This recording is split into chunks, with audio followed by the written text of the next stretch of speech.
Hello बच्चों, स्वागत है आप सभी का हमारे यूट्यूब चैनल में।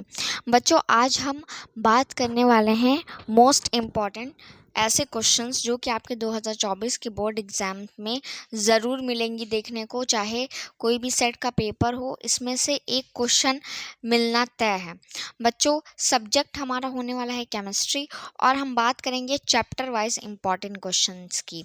इम्पॉर्टेंट क्वेश्चन के साथ साथ इम्पॉर्टेंट टॉपिक जो आज बताया जा रहा है, अगर आप उतना पढ़ के जाते हैं तो उस चैप्टर में उससे ज़्यादा कुछ भी नहीं पूछा जा सकता। मतलब कि टोटल यही है जो आपको पढ़ के जाना है, इससे ज़्यादा कुछ आ ही नहीं सकता है बच्चों। तो चलिए शुरू करते हैं और जानते हैं कि ऐसे कौन कौन से इम्पॉर्टेंट टॉपिक्स हैं, ऐसे कौन कौन से इम्पॉर्टेंट क्वेश्चंस हैं जो आपके 2024 के बोर्ड एग्ज़ाम में आने वाले हैं बच्चों। तो शुरू करते हैं। सबसे पहली बात, जो केमिस्ट्री है बच्चों, उसका जो फर्स्ट चैप्टर है उसका नाम है विलियन यानी कि सॉल्यूशन। ये हमारा जो फिजिकल केमिस्ट्री है उसका पहला चैप्टर है। फिजिकल केमिस्ट्री का पहला चैप्टर होने के साथ साथ बच्चों ये टोटल कैरी करता है 8 मार्क्स। मतलब कि यहाँ पे टोटल आपको 8 नंबर के क्वेश्चन जो हैं वो मिलते हैं।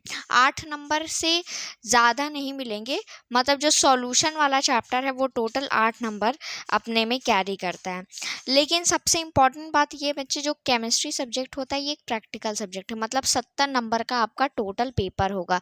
30 नंबर जो होते हैं वो आपके प्रैक्टिकल मार्क्स पे होते हैं। ठीक है, प्रैक्टिकल में क्या कौन से क्वेश्चन होते हैं, वाइवा क्या होता है, उस सब पे मैं वीडियो बनाऊंगी, वो अलग से होगा। अभी हम बात कर रहे हैं सिर्फ थ्योरी के पेपर के बारे में।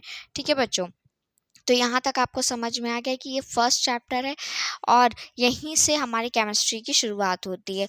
तो जो सॉल्यूशन चैप्टर यानी कि जो विलियन चैप्टर है उसमें कौन कौन से पॉइंट्स है जो मोस्ट इम्पॉर्टेंट है, एग्ज़ाम में आएंगे और यहीं से आएंगे, इससे ज़्यादा आ नहीं सकते हैं। तो उसमें सबसे पहला जो पॉइंट है वो है बच्चा आपका विलियनों के प्रकार। विलियनों के प्रकार, फिर मैं अब पॉइंट पढ़ते जा रही हूँ, आप नोट करते जाइए या आप स्क्रीनशॉट लेते जाइए, ये आपके ऊपर डिपेंडेंट है। जैसी आपको सुविधा लगे आप वैसे कर सकते हैं। ठीक है बच्चों, तो विलियनों के प्रकार, फिर ठोसों तथा द्रवों में विलियनों की सांद्रता।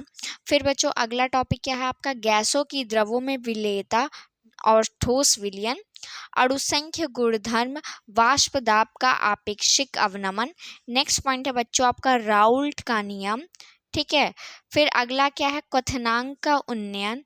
फिर नेक्स्ट टॉपिक क्या है बच्चों, हिमांक का अवनमन। ये आपका हो सकता है क्लियर ना हो, तो मैंने यहाँ पे अवनमन फिर से लिख दिया है। ठीक है, फिर नेक्स्ट टॉपिक है बच्चों आपका परासरण दाब।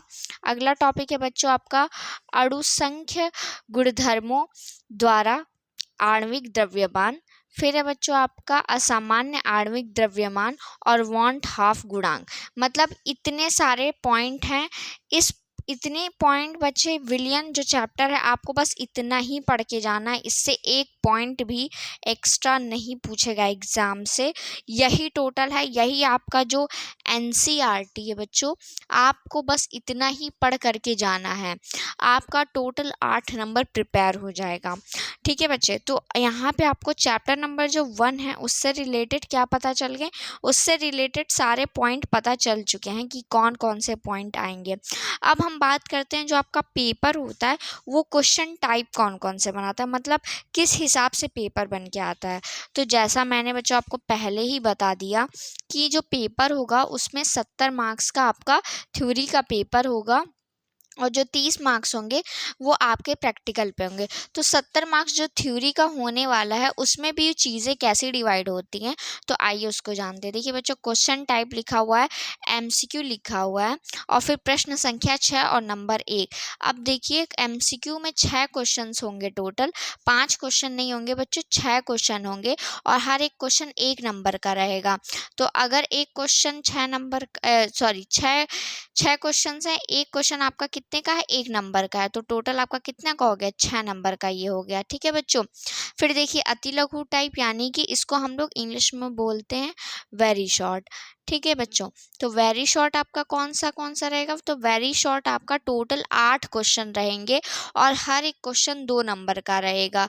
मतलब इस हिसाब से देखा जाए तो टोटल 16 नंबर का वेरी शॉर्ट क्वेश्चन रहेगा। अब देखिए जो लघु होता है मतलब कि शॉर्ट आंसर टाइप क्वेश्चन, ये short answer type question total paper में आपको 4 मिलेंगे। हर एक क्वेश्चन आपका 3 नंबर का होगा, मतलब 4 तिहाई 12 नंबर का आपका लघु यानी कि शॉर्ट आंसर टाइप क्वेश्चन होगा। फिर जो नेक्स्ट होगा बच्चों आपका वो होगा दीर्घ, यानी कि ये लॉन्ग वाला होता है। लॉन्ग वाले में आपको बेसिकली या तो न्यूमेरिकल लॉन्ग दे देगा या तो फिर लॉन्ग कोई नेम रिएक्शन दे देगा या पॉइंट में दे देगा, लेकिन ये हमेशा अथवा करके आता है, एक कोई क्वेश्चन नहीं देता, हमेशा अथवा करके देता है। तो आपके पास ऑप्शंस रहते हैं। तो दीर्घ या विस्तृत क्वेश्चन आपके कितने रहते हैं, 4 रहते हैं, प्रत्येक क्वेश्चन 5 नंबर का रहता है, तो टोटल ये 20 नंबर का हो गया बच्चों। अब अगर आप इसको जोड़ें तो ये आपका हो गया है यहाँ पे 70। ठीक, इसको जोड़ के मैं यहाँ पे बता दे रही हूँ 70 मार्क्स का पेपर होगा, चाहे तो आप जोड़ करके देख लीजिएगा। ठीक है बच्चों, तो यहाँ तक की चीज़ें आपको समझ में आ गई हैं अच्छे से। तो अब बढ़ते हैं हमारे नेक्स्ट इम्पॉर्टेंट पॉइंट पे। देखिए बच्चों अभी यहाँ पे आपका 70 कंप्लीट नहीं हुआ है, क्योंकि ये जो लघु वाले होते हैं ये एक तो होते हैं जो 3-3 मार्क्स के होते हैं और एक जो लघु होते हैं वो आपके बच्चों 4-4 मार्क्स के होते हैं। ठीक है, तो 3 और 4 दोनों मार्क्स के होते हैं, तो ये यहाँ पे प्लस क्या हो जाएगा, 4 क्वेश्चन ये भी रहते हैं, ये 16 हो गया बच्चों। अब ऐड करेंगे तब आपका 70 मार्क्स आ जाएगा। ठीक है, मतलब एक बार ध्यान से सुनिए, MCQ होगा वो 6 क्वेश्चन होंगे, हर एक क्वेश्चन 1 नंबर का रहेगा, तो ये 6 नंबर हो गया। फिर जो शॉर्ट होता है वेरी शॉर्ट वाला होता है वो आपके 8 क्वेश्चन रहेंगे, हर एक क्वेश्चन 2 नंबर का रहेगा, 16 नंबर हो गया। फिर जो शॉर्ट होते हैं वो 2 टाइप के होते हैं, एक 3 नंबर वाले होते हैं, एक 4 नंबर वाले होते हैं, और ये दोनों 4-4 क्वेश्चंस दिए रहेंगे। तो 4 तिहाई 12 प्लस 4 चौके 16, तो ये एक तरीके से आपका शॉर्ट में हो गया। अब जो लॉन्ग वाले होते हैं वो टोटल 4 प्रश्न होते हैं, प्रत्येक प्रश्न कितने मार्क्स के होते हैं, 5 मार्क्स के होते हैं, ये 20 हो गया। तो यहाँ टोटल देखिए आपका 70 नंबर बन गया है। अब बच्चों देखिए आपको पेपर टाइप पता चल गया, यहाँ पे सारे पॉइंट्स पता चल गए कि आपको क्या पढ़ना है। अब बात करेंगे विलियन से ऐसे कौन कौन से इस चैप्टर से ऐसे कौन कौन से क्वेश्चन है जो हमेशा एग्जाम में पूछे गए हैं, मतलब कि मोस्ट इम्पॉर्टेंट क्वेश्चन क्या है, और यहाँ से आपको ऐसी कौन सी चीज़ है जिसको तो बिल्कुल भी नहीं छोड़ना है। पढ़ना तो आपको ये सारे पॉइंट है, लेकिन मैं यहाँ पे वो छांट करके क्वेश्चन लेकर के आई हूँ जो आप हर साल पेपर में रिपीट करता है। आप चाहिएगा तो क्रॉस चेक कर लीजिएगा, प्रीवियस ईयर क्वेश्चन पेपर उठा लीजिएगा, आपको वो ज़रूर मिल जाएगा बच्चों। ठीक है, तो चलिए उन क्वेश्चंस की सीरीज़ को स्टार्ट करते हैं, लेकिन उससे पहले मैं आपको बताना चाहती हूँ टॉप 50 स्टूडेंट बैच के बारे में। जो बच्चे मैथ्स को लेके बहुत ज़्यादा नर्वस हैं या जिनको ये लगता है कि वो मैथ्स में फ़ेल हो सकते हैं, वो हमारे इस बैच को ज्वाइन कर सकते हैं बच्चों। बैच को ज्वाइन करने के लिए आपको बस इस नंबर पर कॉन्टैक्ट करना है और बैच से रिलेटेड सारी डिटेल्स आपको प्रोवाइड करा दी जाएंगी। ठीक है, तो जल्द से जल्द इस नंबर पे कांटेक्ट करिए। अब चलिए बढ़ते हैं इम्पॉर्टेंट क्वेश्चंस की तरफ। अब देखिए बच्चों यहाँ पे मोस्ट रिपीटेड और मोस्ट इम्पॉर्टेंट क्वेश्चन आपके सॉल्यूशन चैप्टर से, विलियन चैप्टर से कौन कौन से हैं जो हर साल पूछे जाते हैं और आपको पढ़ना इम्पॉर्टेंट है। तो बच्चों वो सारे क्वेश्चंस मैं छांट के लिए लेकर के आई हूँ आप लोगों के लिए, और बगल में मैंने ईयर इसलिए मेंशन किया ताकि अगर किसी बच्चे को कोई डाउट हो कि मैम कहाँ से ये रिसोर्सेज पाती है तो वो क्रॉस चेक कर सकता है।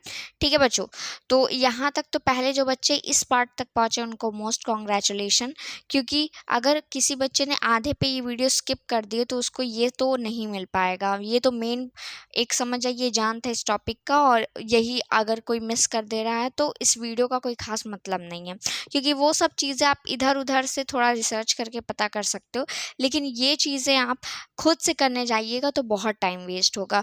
और बच्चों जैसा कि आप सब जान रहे हैं आपका एग्ज़ाम आने वाला है, बहुत पास आ चुका है, तो आप ये सब चीज़ें करने के बजाय उस टाइम को यूटिलाइज़ करिए चीज़ों को याद करने में। ठीक, तो मैं भी ज़्यादा टाइम वेस्ट नहीं करती हूँ और पॉइंट्स बताती हूँ।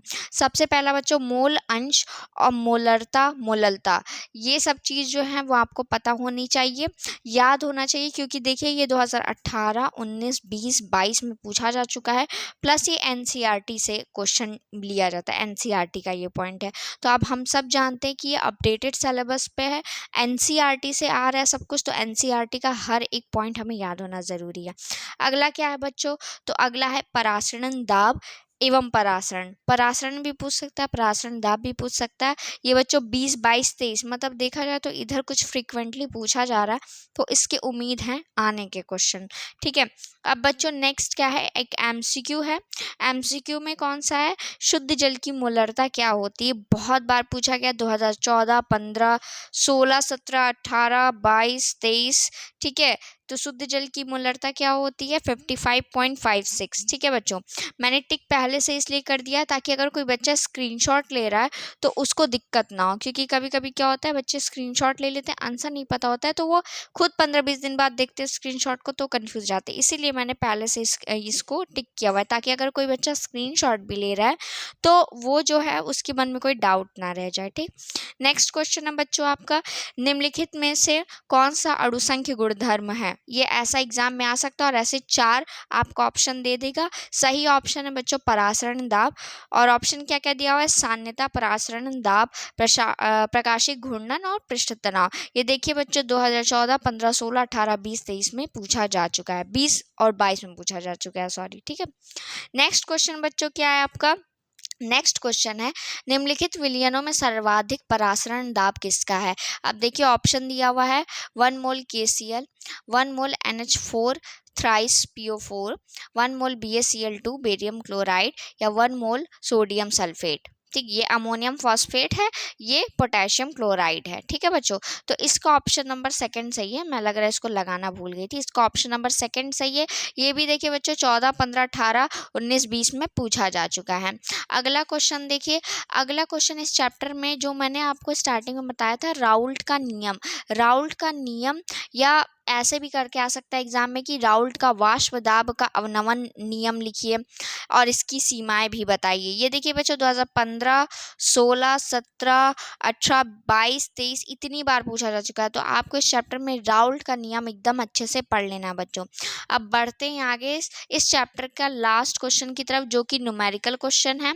ठीक है, क्या है ये बच्चों, 12 ग्राम ग्लूकोज को 100 ग्राम जल में घोलने पर विलयन का क्वथनांक 100.34 डिग्री सेल्सियस पाया गया। ग्लूकोज का मोलर उन्नयन स्थिरांक ज्ञात करना है या फिर गणना करना है। ये देखिए 14, 15, 16, 20, 22 में पूछा जा चुका है, तो बच्चों इसका स्क्रीनशॉट ले लीजिए आप।